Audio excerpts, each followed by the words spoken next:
Good morning, everyone. Welcome to another Rookie Card Collector 123 video. In today's video, I'm going to start another new series.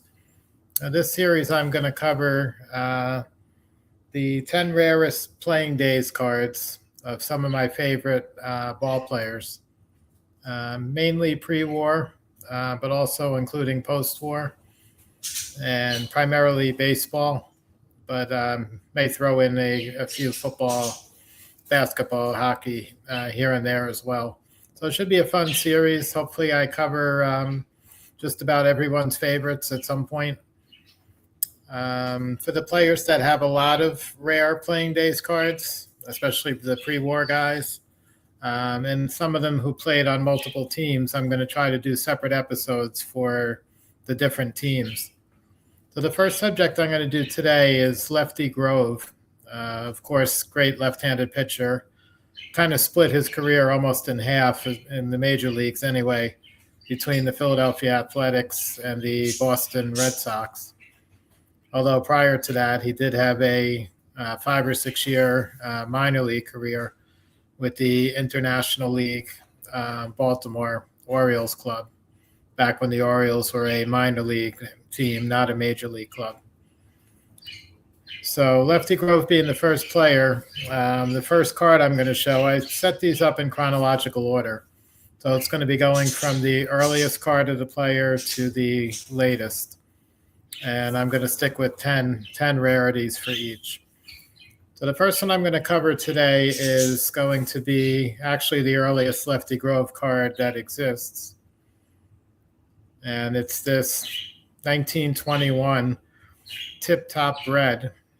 Same bread company as the 1947 series that came out later.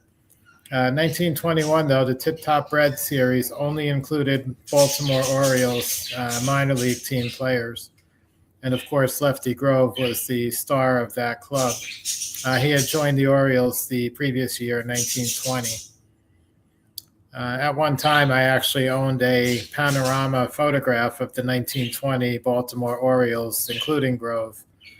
That was posed, I believe, against the Toronto International League team in front of a baseball stadium crowd that measured roughly about 8 inches by about 36 inches. So the thing was huge, and once had it framed and had it hanging up in my wall. On the wall in my bedroom. So this 1921 Tip Top Bread, extremely rare. In today's market, I have not seen one of these come up for sale in more than 10 years now. I did not check before I did this video, but I don't think any have sold publicly. In today's market, I would assume that this card would be well into 5 figures, possibly approaching $100,000 even. I once owned one of these in my Hall of Fame rookie card collection days. It was interesting. I bought it toward the end of my collection. I believe I paid about $17,500 for it. And like a year later, I made the decision to sell off the collection. I was moving on to Negro League material. And I went ahead and sold the Lefty Grove. I was nervous because I just paid a ton of money for it the year before. And normally when you see something come up for auction, a big card that's rare, typically the second time around it goes for quite a bit less most of the time. But I was fortunate. My card almost doubled in value. So when I sold it, I made a nice profit on it, which helped me jumpstart my Negro League playing days cards. So anyway, the very first Lefty Grove card, this 1921, his next major league card would not come until the 25 to 1931 postcard back exhibits, which came in a multitude of different colors. Those are not that rare, so they're not included in this video. But this card predates those by about 5 years or so.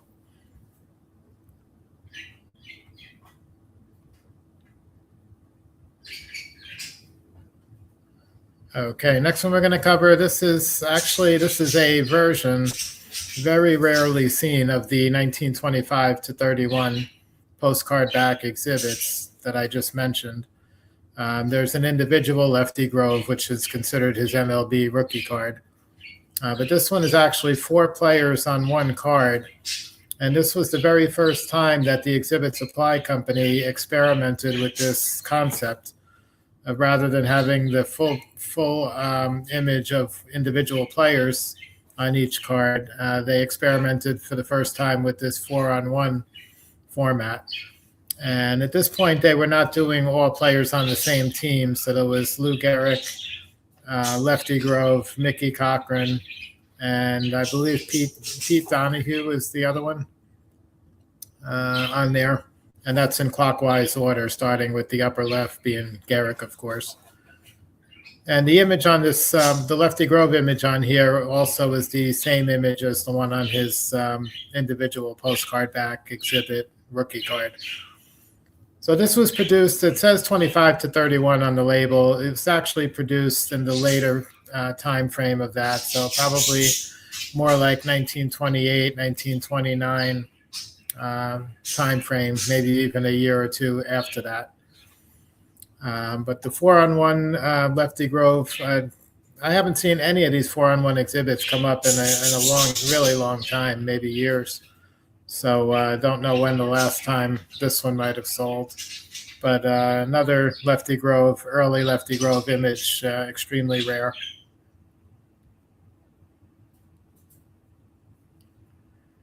Okay, third card we're going to look at is this 1928 Star Player Candy. This is a fairly popular set, although they're very rare. There are people I know that have gone after trying to complete the set. I think I know of one or two people who either did complete it or came within just a few cards of completion, and maybe still even working on it today.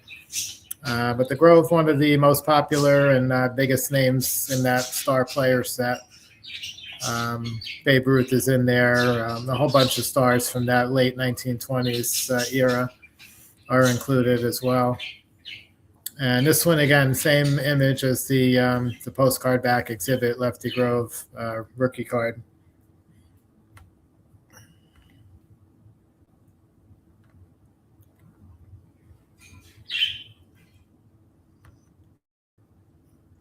Okay, moving on to the fourth Lefty Grove. And this one is going to be, again, same image.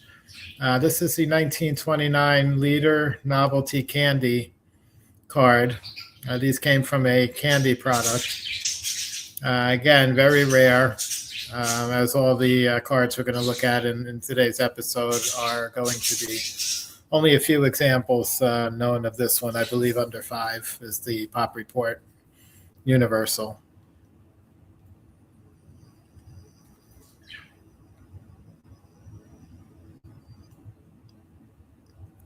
Okay, moving on to card number 5.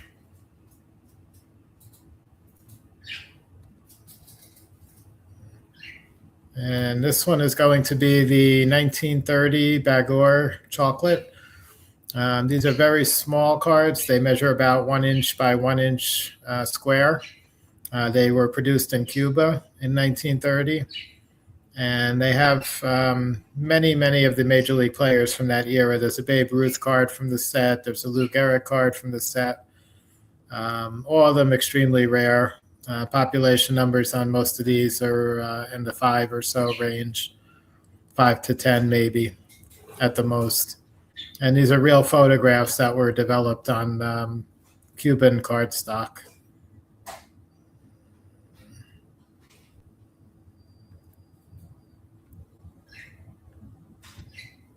Okay, moving on to number 6.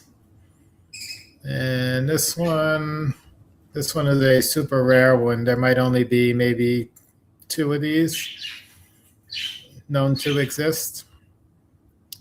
This one is a 1931. This is a Japanese card. It's got the Lefty Grove facsimile signature in the lower left-hand corner in white. and picturing Grove warming up in front of a baseball stadium. And these are called 1931 Japanese Yuasa and Company bromides. Bromides in Japanese card terminology basically means a Japanese photo card. So this one, like I said, I only know of a couple of examples that exist. Super rare, as many of the international cards tend to be, whether it's Latin American cards like Cuba or Japan or some of the other countries.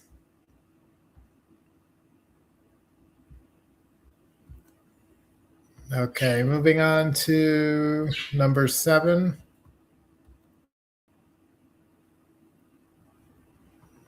Is going to be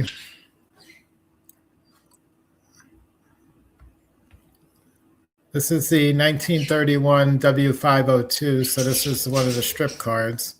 You can see the example I have here is graded a PSA 3, and it's left to right pretty far off center, and top to bottom kind of off center as well. But these are extremely hard to find. I did know somebody who I believe completed the W502 set way back in maybe the 2010 era. And I understand it was definitely a challenge. There's a Bill Dickey rookie card in this set. And this Lefty Grove is sort of a mid-career card with the Philadelphia Athletics at this point. Very low population on this one as well.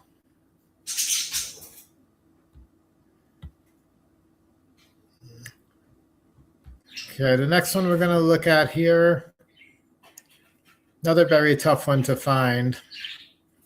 Out of all the cards we're seeing today, though, this might be the most common, if you want to say that, but it's the 1933 W574, another strip card type issue. This one's a nice full body length pose of Grove, different image than the one that appears on several of his other cards. And again, the Robert Grove facsimile signature in black in the bottom right-hand corner there. W574s, again, very tough to find, but not impossible, as is the case with many of his other cards that we've looked at today. Okay, up next is going to be card number 9.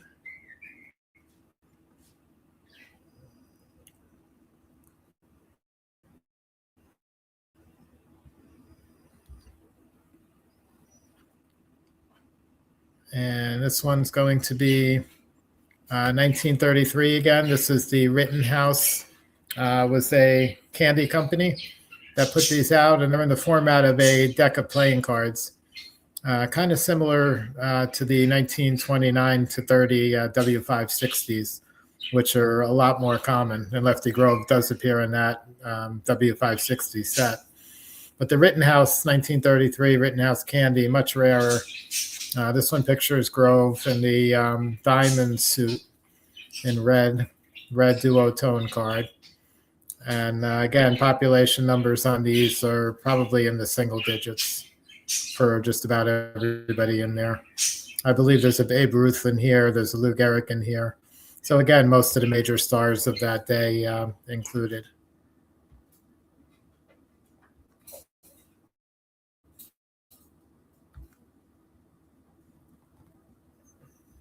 Okay, and then a 10th and final one we're going to look at today, 1933 Lefty Grove issue. That would be his last card, picturing him with the Philadelphia Athletics. By 1934, his card issues started to put Boston. In the future, I'll read showing Lefty Grove's rare Boston cards. But for today's, this will be the last one. This is 1933 Uncle Jack's Candy, another card coming out of a candy box, picturing Grove and half body wind-up pose. And one of my favorite images of Grove. I don't think this image appears on, maybe not on any other card, but if it does, definitely not very often. And Uncle Jack's Candy, very rare set. Again, population numbers would be, I'm sure, in the single digits on this one. So that's going to wrap up today's initial episode on the 10 rarest playing days cards of some of my favorite players of all time, starting out with Lefty Grove. And we'll continue next time with another top player. And hope you enjoyed this format. In the past, I covered some rare cards and some top 10 early cards of players. But at that point, I did not have the capability to show images of everything as I do now. So I think it's a much better presentation when you have pictures of every card to include as you're talking about them. So I hope you enjoyed today's video. Have a great day, and I'll catch you guys again on the next one.